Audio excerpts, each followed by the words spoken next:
Qarşı alığız. 28 tapqır səlkiş, 10 tapqır eydaman, 7 tapqır ulşab bir dəşəşin kisməgən. Jey jituga yaşlar көңелен jiyib, nığıtıb üstürüşü Qazan şəhərinin Sovet rayonunda tuğub, mega bilen birgə üskən, yanğır astında iriməgən. İlina apanı көрüb irigen, Sələt dil alanından qara sakallı Aksakal, Tatarstan Respublikasının at qazanğan türüge Sələt Life tapşırığının çok güzel alıp barışısı Tagir abi Nasibullin.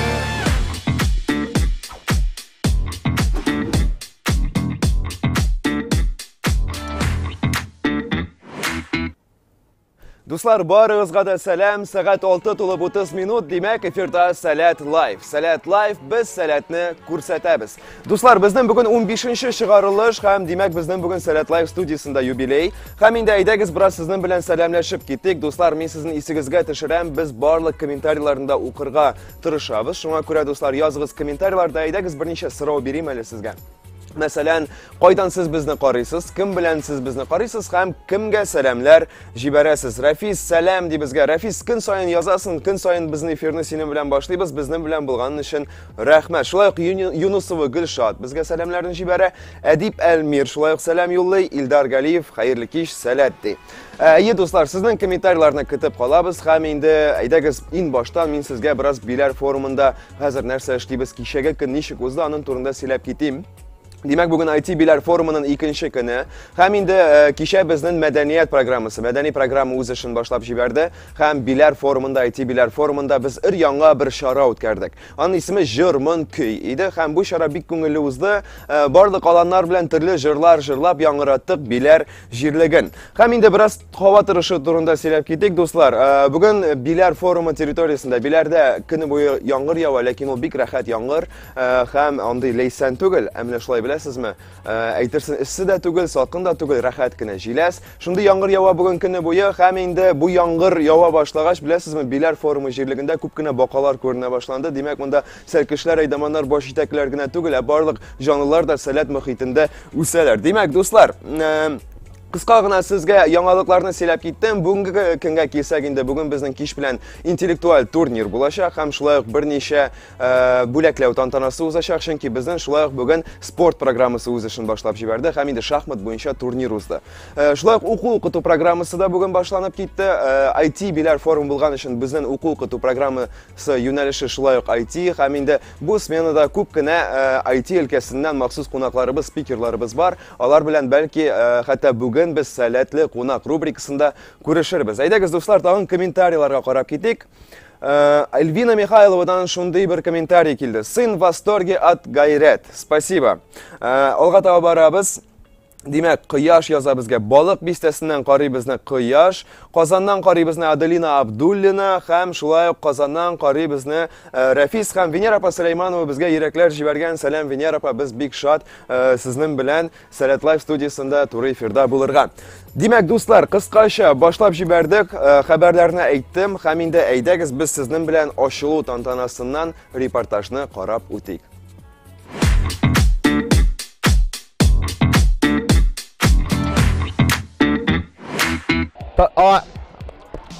Aşılı tantanası tezden başlanacak. Hem hazır bizning Süren batları. Alba sıra başlana, barısı da şatlana. Hey! Hazır kilesi alanına Rişat abi sayılayacak.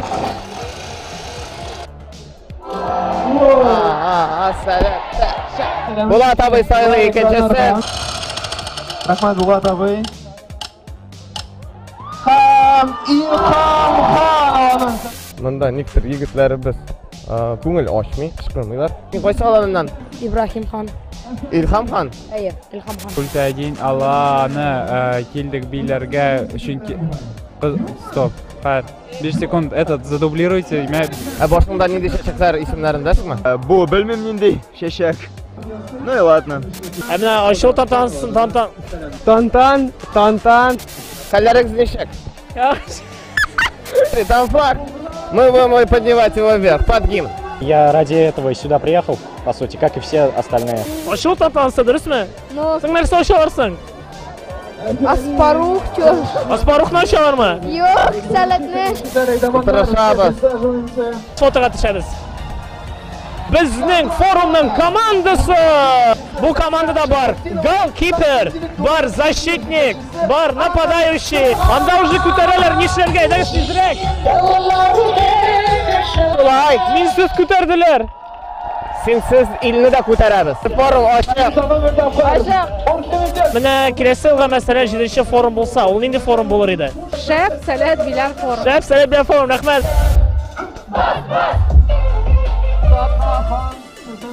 Do'stlar, mana bu bo'ldi ochiluv tantanasi. Bu ochiluv bag'anasi. Sahnada ochiluv onasi. Amunda sizning uchun Rishot abi bilan biz.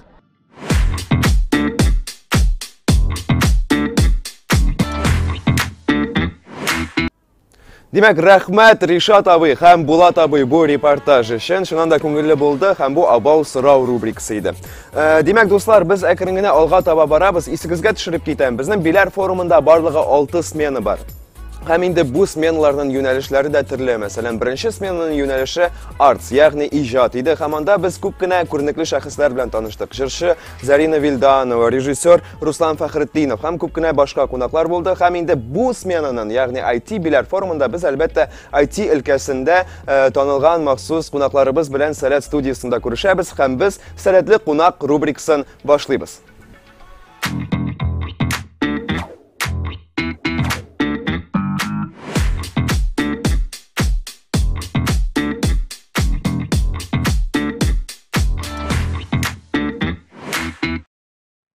Demek dostlar bizning bilan turli efirda Rossiya ko'lam sifrovoy prorыв hackathoni jenguvchisi, shulay Salat aktivisti Ruslan Sabirov. Salam Ruslan.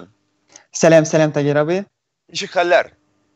Keyiflar har vaqtdagi shashab. Ruslan, men seni ko'pdan tugilgina mana Bilarda ko'rgan edim. Sen hozir Bilarda tugil, ya'ni sen smenadan endi Qozonga ketdingmi? Qayerda sen hozir? Narsa ishlaysan? Men hozir Qozon bilan Innopolis ikki arada Innopolisda ishlayman, o'quvga hazırlanam, ham umuman o'quvga qolgan vaqtni yo'l etishga bag'ishlayman hamda hazırlanuvga bag'ishlayman. Anlaşıldı. Ham endi shunday so'rov bor. Sening turmushing IT bilan nechuk bog'liq? Mening turmushim endi 3-chi sinfdan beri IT bilan bog'liq. Men bo'lajaqda endi prezentatsiyalar yasaydirim, o'qituvchilar uchun turli rasmlar yasaydirim. Anlar endi olimpiadalar programmalashtiruv turida eshitdim da shunga kirib ketdim, turli programmalashtiruv tillarini o'rgana boshladim. Endi shulay Qozon Federal universitetidagi IT litseyga kirdim hamda endi 3 yillik mana Innopolis universitetine kirdim. Hozir onda o'qiyman. Hamda endi Birazgina noshar eshitdim seni. Aha, eshitdilar. Hozir 3 yillik Innopolis universitetine kirdim. Hozir endi programmist bo'lib ishlayman. Salatda sanoqlab laboratoriyasida bolalarga programmalashtiruv negizlarini o'qitam. Hamda endi umrim shulay mana IT yonida har vaqtda. Shab, Ruslan, sen haligina sanoqlab laboratoriyasi turida aytgan eding. Aytib ketali bizga, narsa ishlayonda sarkashlar, ya'ni bolalar sizga o'qirga kelgan yoshlar, o'quvchilar ham endi sanoqlabdan chiqqanda ular biror nindi sayt yasaymi? Mana umuman narsa uchun kelalar ular sanoqlabga ham natijada narsa olalar. Sanoqlab ul Salatni tüp proyektlarının birisi ul yıl boyunca uzatılan laboratoriya. Biz sentyabrdan alıp avgustga kadar işleybiz. Hem de indi türlü formatta işleybiz. En tüp formatımız ul indi Salat yurtunda uzatılgan dersler. Biz türlü yönelişler boyunca bolalarga okutamiz. Teoretik hem praktik dersler. Hem de indi yıl ahırında olar biz workshop uzdurabız. Bolalar özlerinin proyektlarini ko'rsatalar. Masalan, qo'y bir bolalar o'zlarining aqlli yurtlarini bo'ldiralar, qo'y birovlari o'yinlar, saytlar, qo'y birovlari kompyuter tuzatirga o'rganadilar. Shunday turli yo'nalishlar bor bizning. Shular bizning tüp yo'nalishlarimiz birisi ul endi ko'chma sessiyalar, yilga 3-4 taqir uzatilgan sessiyalar. Biz turli rayonlarga borib 3-4-5-6 kunlik alanlar olib boramiz hamda endi бөтен Рәсәйдән үзебезгә сәлкешләрне көтеп калабыз һәм дә инде аларга интенсив форматта IT өлкәдәге һәм охшаш өлкәдәге дәресләр алып барабыз. Без гомумән дәресләребезне төрле балаларга алып барабыз. Кайберәүләре IT белән, программалаштыру белән кызыксына, кайберәүләре видеомонтаж, ничек әйтергә, видеомонтаж, 3D моделирование, төрле дәресләр алып барабыз һәм дә һәр бала үзенә охшаган юнәлешне сайлый ала һәм үзенә охшаган юнәлештә үсеш алып бара ала. Һәм гомумән нәтиҗәләргә килгәндә инде без балаларны гомумән шундый практикага юнәлгән дәресләр алып барабыз һәм дә инде балалар курс ахырында берәр нинди проект, берәр нинди продукт тәкъдим итәләр. Яисә сайт, яисә берәр программа, уен, я берәр стикер пак һәм башкалар. Anlaşıldı. Hem şunday təmli itirib сөйләдin hazır bu sanaqlab turunda. Ruslan hem indi şunday sıra olaysa belki bizden tamaşaçılar hazır anda barırğa tilidir. Əgər də birərsi sanaqlabqa ələkirgə tili ikən ol нәрсә эшләргә тиеш? Кайда гариза җибәрергә, ничек табырга сезгә? Сиңа шалтыратырга кирәкме? Миңа шалтыратсагыз да була, безнең ВКонтакте төркем безгә язсагыз да була. Без һәр вакытта көтеп калабыз төрле балаларны. Без балалардан бер нинди начальные знания сорамыйбыз. Балалар төрле дәрәҗәдәге белемнәр белән килә алалар. Әйсә безнең хәзерге вакытта бара хакатонга теркәлү. Без бөтенегезне хакатонда көтеп калабыз. Ул исә сентябрь-октябрь айларында узачак һәм дә инде хәзер гаризалар ачык. Шулай ук сентябрьдә без ачып җибәрәбез гаризаларыбызны безнең күчмә сессияләргә һәм дә инде сәләт йортында уза торган дәресләргә. Бөтенегезне көтеп калабыз һәм күрешкәнгә кадәр. Бик зур рәхмәт чакыруын өчен. Демәк, дуслар, шуннан да әгәр дә сез IT юнәлеше белән кызыксынасыз икән, рәхим итегез санаклап проектына. Һәм инде тагын бер сорау бар. Менә минем уйлавымча, Иннополиста, мәсәлән, алып баручылар юк. Анда бары тик айтишниклар гына яши. Бу дөресме? Үзен ничек син Иннополиска укырга кирдең? Анда яшәү ничек бара? Бу сорауларга җавап бирмәсенме икән? Чыннан да шундый миф бар, Иннополиста айтишниклар яши дигән миф бар. Ул дөрес түгел, әлбәттә инде айтишниклар үзләре генә яши алмыйлар. Алар өчен әлбәттә сатучылар кирәк, әлбәттә алып баручылар кирәк, әлбәттә спорт тренерлары һәм башкалар. Гомумән ул теге кичкенә генә шәһәр. Әлбәттә инде аның төп профессиясе ул программистлар, разработчиклар һәм башкалар. Инде башка профессиядәге кешеләр бездә әлбәттә бар. Гомумән хәзер Иннополиста 3-4 мең кеше яши. Һәм дә инде ул ачык шәһәр, һәркем дә анда килеп экскурсиягә бара ала һәм дә инде яңа шәһәр белән таныша ала. Миңа үземә килгәндә мин анда 3 ел эләктем университет студенты буларак. Һәм дә инде хәзер шунда общежитиедә яшим һәм университетта укыйм. Бик зур рәхмәт җаваплар өчен. Руслан, һәм инде без бит сәләтле кунак рубрикасында уен уйнамыйча җибәрмибез безнең кунакларны. Һәм махсус синең өчен дә без бер уен әзерләдек. Һәм инде аның коралларын, правила, прежде чем объяснить правила, шундый сорау бар. Синдә MacBookмы яисә iOSмы, Windowsмы, кайсысын кулланасың? Миндә Asus ноутбугы һәм операцион система Ubuntu. Ubuntu. Ой, достым, мин мондай операцион системалар хәтта белмим дә. Димәк, без бер уен уйлап чыгардык. Хәзер без сиңа MacBookта татарча раскладка белән, MacBookта татарча раскладка бар, шулай бит? Һәрбер MacBookта гына түгел, инде һәрбер операцион системада да бар. Һәм инде сиңа сәләт белән бәйле сүзләр биреләчәк, ләкин без аларны инглиз раскладкасы белән яздык. Ага, аңладым. Anlaşıldымы? Демәк, алайса күчәбез һәм безнең беренче сүз хәзер ул экранда чыгачак. MOQ. Ягъни MOQ. Нәрсә дип язылган икән монда? 3 сүзле хәреф. 3 хәрефле сүз. 3 хәрефле сүз. O Q. Q и краткое була инде ул. Русча. Кыска и. Демәк, 3 хәрефле сүз кыска ига бетә. Һәм бу сәләт белән бәйле. Безнең бу елның хэштег бар. Сәләтле дип башлана ул. Сәләтле җәй. Димәк, бу җәй сүзе. Әйе, шуннан да Руслан дөрес, бу җәй сүзе, һәм инде без алга таба барабыз. Безнең киләсе сүз Onyx. O-N-O-X. Әйе. Бу сүз сәләт белән бик үк бәйле булмаска да мөмкиндер, сеңне әйткәндә. Алдагы сорауда O хәрефе бар иде. Әйе. Нинди позициядә иде ул? Безнең M-O-Q иде анда беренче. M-O-Q. Димәк, O хәрефе. Шулай. Тагын нәрсәдер?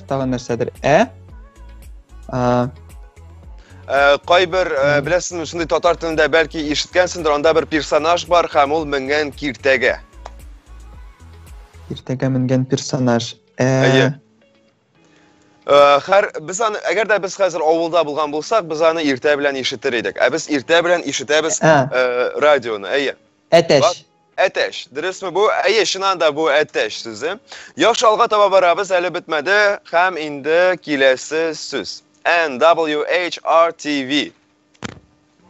N хәрефе дә бар иде безнең алдагы сүздә. Ул димәк Т яки Ш. Әйе, без Onyx иде моңа кадәр, шуңа күрә Н икенче хәреф иде, димәк Т. Т, әйе. W ул нәрсә иде ул? W. W-ны әлегә калдырып торыйк, алга таба барып киләсе хәреф. N O хәрефе ялгышмасам, H O хәрефе ялгышмасам? Ялгышмасам, алай түгел. Түгелме? Әйе, менә безнең монда алымнар бар. V I хәрефе. V I хәрефе. I хәрефе бәлки алай түгелдер дә. Димәк, бераз ярдәм итәм. Мәсәлән, безнең хәзерге вакытта монда күп кенә аланнар бар. Шулай бит? Әйе. Аланнарда нәрсәләр бар? Аланнарның исемнәре бар, төркемнәре бар. Төркем. Әйе, димәк, карыйбыз һәм бу дөрес җавап. Афәрин, Руслан, һәм инде алга таба барабыз. Дөресен генә әйткәндә, миңа да афәрин, чөнки мин бик яхшы сиңа подсказкалар бирәм, шулай бит. Алга таба барабыз һәм инде безнең монда символлар да барлыкка килде. Плюс-минус W, M, J һәм V. Димәк, ахыргы символ ул була M. Әйе. J ул инде кайсыдыр татар хәрефе. Нинди хәреф була микән ул? Ул бу уендагы иң авыр сүз. Беренче хәрефе шулай ук татар хәрефе дип уйлыйм. Әйе, татар хәрефе. Дөрес. Татар хәрефе. Мәсәлән, без хәреф сүзен хәреф дип әйтсәк, Х хәрефе. Дөрес, һәм бу безнең беренче хәреф. Безнең аланнар нәрсәнең исемнәрен йөртә хәзерге вакытта биләр форумда? Хан исемнәрен. Әйе, ханнар, алар менә тарихка карасак, элек зур территориялар булган һәм инде территорияларны зурайту өчен бу процессны ясаганнар алар. Х белән башлана, татар Х хәрефе белән. Һөҗүм. Әйе, һәм бу дөрес җавап. Афәрин, вау. Афәрин, Руслан, һәм инде без алга таба барабыз. Бар безнең тагын бер монда сүз түгел, күргәнчә монда пробеллар да бар, димәк бу бер фраза. Сәләт шәп. Афәрин, шуннан да бу сәләт шәп. Рәхмәт бик зур, Руслан, сиңа уен ошадымы? Әлбәттә, бик кызык уен иде. Мөмкин булса, һәр вакыт уйнар идем. Шәп, алайса, кем белгән, бәлки без синең белән тагын әле Сәләт Лайв студиясында күрешербез. Димәк, дуслар, безнең белән цифровой прорыв хакатоны җиңүчесе Сәләт активисты Руслан Сабиров иде туры эфирда. Бик зур рәхмәт тагын бер тапкыр бу очрашу өчен. Һәм инде шуның белән без Сәләтле кунак рубрикасын әлегә тәмамлыйбыз. Һәм дуслар, күп кенә комментарийлар килде. Без Руслан белән сөйләшкән вакытта әйдәгез аларны укып китик. Алик абыйдан сәламнар килде безгә. Шулай ук Әлфия Гатауллинадан исәнмесез? Без Урыс-Судан, Ютазы районы. Балаларыма зур сәлам. Костик Сепов и Батыршина Ильвина. Һәм дә племянницаларга да зур сәлам. Нургалиева Илина, Гатина Камила. Өченче сменага киттеләр, бик гашыйк булдылар Сәләткә. Рәхмәт сезгә. Сезгә дә рәхмәт, Әлфия ханым, сәркешләрне безгә сәләткә тапшырган өчен һәм инде алга таба барабыз. Аспарух, сәлам, сәлам, сәлам. Амин Латипова безгә исәнмесез? Элина апага сәлам әйтегез әле, пожалуйста. Әлбәттә, без Элина апага сәлам әйтәбез. Сәлам, Элина апа. Гүзәл Усмановадан сәләтләр кыздыра дигән шулай комментарий килде. Тагир абый Зиядинова Лилиягә һәм Сафина Эльвинага кайнар сәлам әйтегез әле. Димәк, Зиядинова Лилия һәм Сафина Эльвина. Шын кайнар сәлам сезгә. Алга таба барабыз. Сагындым, сәләттем дигән шулай бер комментарий бар. Руслан абый сәлам дип язганнар. Һәм инде Тахир абый сәлам дип язганнар. Шулай ук әйе, барыгызга да сәлам, дуслар. Шулай ук безнең комментарийлар YouTube-та да килеп тора. Сәләт, лайф топчик. Барыгызга сәлам. Кояш нурларын җибәрәбез. Бик зур рәхмәт дуслар мондый җылы комментарийлар өчен. Һәм инде безнең эфир алга таба бара. Һәм киләсе булып сезгә тәкъдим итәбез интеллектуаль сораулар белән репортаж. Карыйбыз. Сәлам, ITBләр форум. Безнең бүген кич белән интеллектуаль турнир. Һәм шул чарага әзерләнгәндә мин үземне зарядить иттем. Безнең сәркешләр заряженмы юкмы икән белер өчен біз аларга берничә сорау әйтеп китик әле технологиялар турында. Әйдә киттек. В каком году был создан первый компьютер, первая вычислительная машина? 1900, 1873. 1900, 1875. 1884. 1879. 1870. 1941. Ну вот, на 100 лет назад еще примерно. 1859.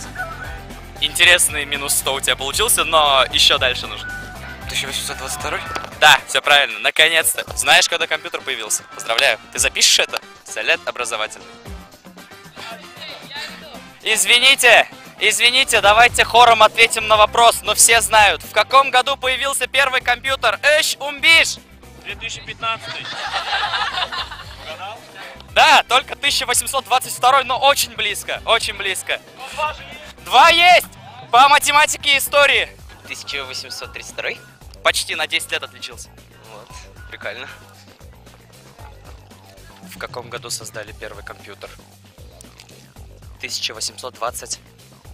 Втором. Правильно! Дай 5.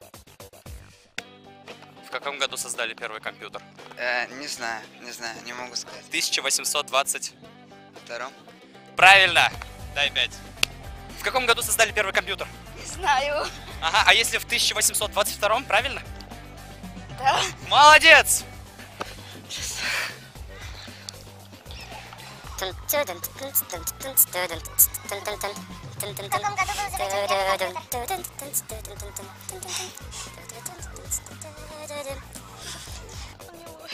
Ну, не ловит, да? Ну, подождем, у нас времени.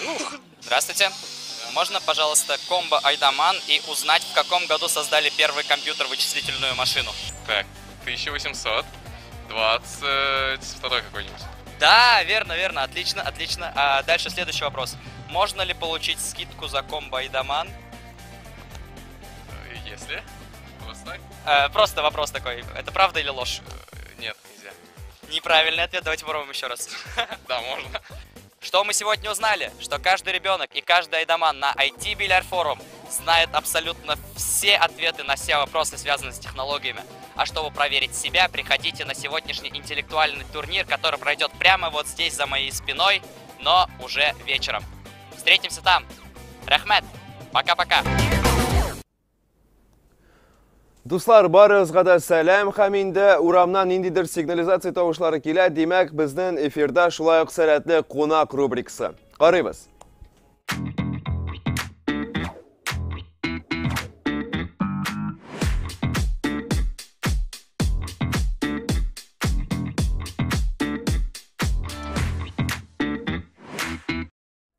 Димәк, безнең белән дуслар, бүген сәләтле кунак рубрикасында табиб-кардиолог, Аврупа кардиологлар җәмгыяте әгъзасы Роман Урсан. Добрый вечер, Роман. Добрый вечер. Как у вас дела, как настроение? У меня отлично, Слэт этому способствует. Роман, вы впервые приехали на Billiard Forum? Да, я впервые. Что скажете, какие ваши впечатления? У меня потрясающее впечатление, потому что ребята, на самом деле, это главный такой фактор, который настроение мое формирует. Они с горящими глазами, им интересно, они участвуют в дискуссиях, и это очень круто, для меня это самое главное. Спасибо большое за ответ. И, Роман, вот такой вопрос у меня есть. Вы занимаетесь кардиологией, и у нас эта смена посвящена IT. Скажите, пожалуйста, какие вы видите перспективы коллаборации IT и медицины? Дело в том, что сейчас, в принципе, каждая наука, она пытается расползтись в какие-то стороны, найти коллаборацию. И медицина не исключение, равно как и биология экспериментальная. Мы пытаемся найти какие-то общие точки соприкосновения, а в нынешнее время, в общем-то, без этой коллаборации, в общем-то, невозможно найти новые лекарственные препараты, да, испытывать препараты. Ну, в общем, если говорить, например, о таких актуальных проблемах, которые существуют сейчас, там, например, связанных с ковидом, как раз искусственный интеллект очень сильно помог к тому, чтобы расшифровать геном вируса, для того, чтобы искать препараты. Ну, это одни из таких примеров, может быть, не кардиологических, но все же. А вот скажите, пожалуйста, какой сейчас есть самый большой прорыв именно в вашем направлении в кардиологии? Самые большие прорывы, они, конечно, связаны с поиском новых лекарственных форм. Это может быть не так аппетитно и интересно, вот, но, тем не менее, искусственный интеллект помогает теперь сократить время поиска препарата с многих лет до нескольких недель и месяцев. И это очень здорово. Насколько я знаю, у вас есть своя лаборатория. Расскажите, пожалуйста, об этой лаборатории. Ну, это не то, чтобы моя лаборатория является частью лаборатории, Отлично. да. Я являюсь частью очень крутой лаборатории, которой руководит Альберт Анатольевич Изванов.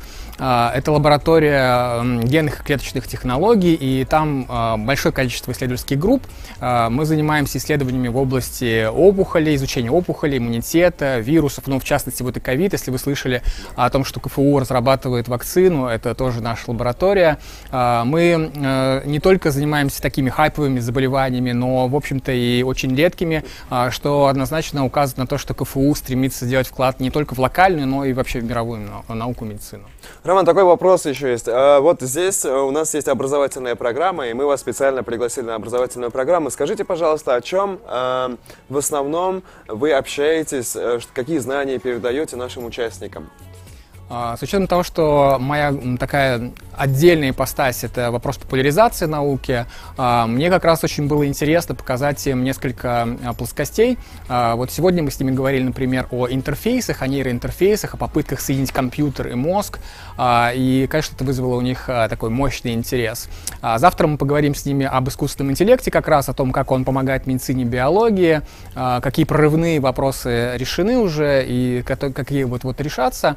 И на третьей встрече мы поговорим с ребятами о том, как сделать из человека суперчеловека, вот, тоже благодаря IT-технологиям. То есть, в принципе, на данный момент, благодаря IT-технологиям, можно менять возможности физические человека в том числе? Я не могу сказать, что эта проблема решена, но мы двигаемся в этом направлении, да, мы уже много чего можем. На самом деле, я тоже много раз сталкивался в интернете даже с историями, где IT прям вживался в человека. То есть, я знаю у человека, у которого, например, глаз записывает видео постоянно, когда он ходит. То есть, такие вещи уже есть, но они еще не внедрены полностью, получается, в нашу жизнь. Да-да, но это, с одной стороны, потрясающие возможности для людей, которые не видят, не слышат, да, а с другой стороны, это для людей, у которых, в принципе, все нормально, да, они могут расширить возможности свои до невероятных величин, там, например, видеть ультрафиолет, там, не знаю, или слышать, чего не слышать. Здорово, Роман, вы занимаетесь, на самом деле, очень важным делом, и спасибо, что вы передаете эти знания нашим участникам нашего форума. И, знаете, здесь в эфире, когда к нам приходит гость, мы обязательно играем в какую-то игру. Вот. И сейчас мы тоже сыграем в одну игру. Так как вы занимаетесь кардиологией, наша игра тоже будет связана с сердцем. А именно будет связана с лайками. Мы будем показывать вам пару фотографий из постов Instagram. У нас есть свой Instagram Салят Official, и зрителей тоже приглашаем подписаться. И там есть некоторые фотографии, и нужно будет угадать, где больше лайков, где больше сердец. Давайте начнем. Давайте. Итак, самые первые две фотографии из Салят Official. Итак, как вы видите, у нас на фотографиях тоже сердца. Как вы думаете, какая фотография набрала больше всего лайков? Я думаю, я за численное возьму, пока вот где 4 девушки прекрасных. Ага, 4 девушки прекрасных, больше лайков, казалось бы, но нет. Да, вот эти 2 девушки тоже прекрасны, они набрали чуть больше. Супер, идем дальше. И это аккаунт нашего президента. И здесь также есть 2 фотографии.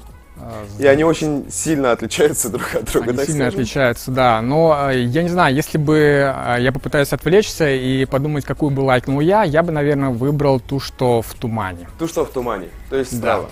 Да. Да. Итак, это правильный ответ, да, действительно. Причем очень намного больше лайков набрала эта фотография. Отлично. А вы сами подписаны на эти аккаунты? Да. А на Салят Official? уже. Все, супер, отлично. Идем дальше. Следующая пара постов, также Салят Official. Итак, слева у нас... А вы знаете, кто какие футболки носит? Нет, к сожалению, я вообще не... Возможно, вы заметили, что у нас есть желтые, синие и красные футболки. Красные футболки у нас носят руководители, в основном руководители смен, руководители оргкомитета. И синие футболки, голубые, носят у нас вожатые, те, кто работают, мы их называем айдаманы, те, кто работают с детьми. Как вы думаете, руководители или те, кто работает с детьми непосредственно, кто набрал больше лайков? Это сложный выбор, потому что обе фотографии чудесные, но я, наверное, возьму руководителей. Руководителей. Они красные и ярче привлекают. Красные и ярче. Отлично, так. И это почти верно. На самом деле не такой большой разрыв, но айдаманы получили больше лайков. Неплохо. И идем дальше. Следующие фотографии. На фотографии первый заместитель министра молодежи Республики Татарстан Тимур Абый. Итак, на этих фотографиях Тимур Абый и Салькишлер, Аланар. Какая фотография набрала больше лайков, по-вашему?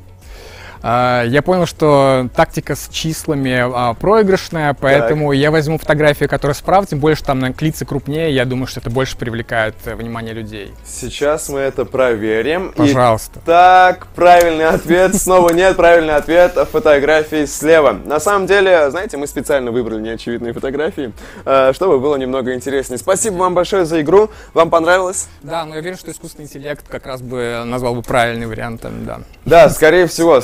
Но есть еще фотографии у нас, и также с аккаунта президента. Давайте посмотрим. Итак, здесь... Я бы выбрал... Ага. Я бы именно ее и выбрал. А почему? Почему бы вы выбрали именно то, что потому что рыба крупнее. Рыба решила все. Согласен, на самом деле я бы тоже поставил лайк именно на эту фотографию, хотя на ту бы тоже поставил. Итак, это был правильный вариант, и мы заканчиваем на этом игру. Большое спасибо, что пришли к нам на студию, и большое спасибо, что занимаетесь делом, которое действительно важно для всех нас. Демек, дуслар, тагын бер тапкыр әйтеп китәм, безнең белән сәләтле кунак рубрикасында әле генә табиб-кардиолог, Авропа кардиологлар җәмгыяте әгъзасы Роман Урсан иде. Әйдәгез, дуслар, хәзер без бераз комментарийларны укып китик. Демәк, безнең берничә яңа комментарийлар бар монда. Әйе. Тахир абый, сәлам диләр безгә. Сәлам, сәлам. Булат абыйга сәлам әйтегез әле. Дуслар, монда Булат абыйлар бик күп. Шуңа күрә кайсы Булат абый турында язганыгызны әйтсәгез, яхшырак булыр иде. Һәм инде без алга таба барабыз, шулай мода аланына сәлам җибәрә Chill Kid дигән никнеймлы безнең лайв катнашучысы. Ярый, дуслар, һәм инде без алга таба барабыз. Безнең чыгышыбыз әкренләп үзенең ахырына якынлаша. Һәм инде без әлбәттә гадәттәгечә тамамлыйбыз иҗади номер белән. Дуслар, әйдәгез, карыйк әле кем килгән икән бүген безгә Сәләт Лайв студиясына. Һәм безнең белән бүген Алсу Хөснетдинова һәм Чингиз Гыйниятов, Изге Шишмә волонтерлары. Сәлам, Алсу, сәлам, Чингиз. Сәлам, сәлам. Ничек хәлләр сезнең? Безнең кәефебез шәп. Яхшы, Чингиз, син беренче тапкыр килмисең инде монда. Мин сине монда 2-3 тапкыр күрдем бугай. Без сине күрергә һәрвакыт шат. Бүген нәрсә эшлибез? Нәрсә җырлыйбыз?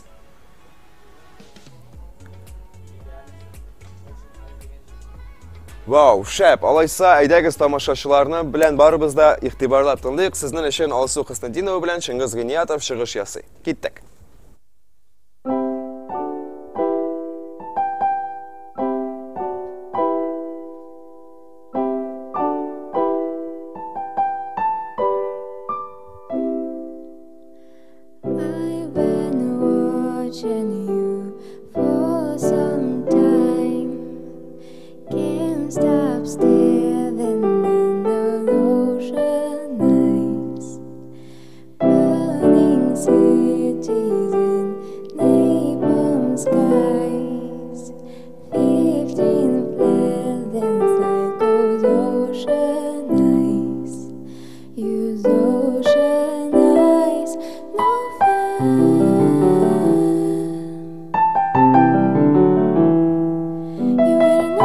Make me cry when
Bek zo'r rahmat sizga Olsu ham Shingiz. Shundan da shunday tılsımlı tavushingiz bor, shunday tılsımlı jir eshitib oldik. Ham endi bilasizmi, hatto murashkalar, miyiqlarga, soqollarga qadar minib jetdi. Bek zo'r rahmat sizga bizning bilan bo'lug'ingiz uchun. Ham endi do'stlar, naq mana hozir biz shundan da o'zimizning yubiley shig'ishimizning, ya'ni 15-shig'ishimizning oxiriga yaqinlashib keldik. Ham do'stlar, bugun bizni narsa kutadi.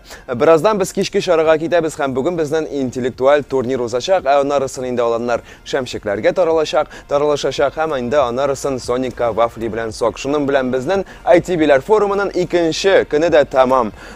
Do'stlar, bizning bilan bo'ling'iz. Ham endi ertaga sizni soat 6:30 minutda shulay YouTube, Kontakte ham Instagramda Salat Live'da kutib qolashaqmiz. Sog' bo'ling'iz. Bu joyda sizga tog'inda yaqinroq bo'lurga tilaymiz. Har kunni birga onlayn forum yangilıqlari, yaxshi kayf, hamshiksiz sallat dunyosi. Bilar forumning har kunida 1 soatlik turidan turi efir. Salat Live. Biz salatni ko'rsatamiz.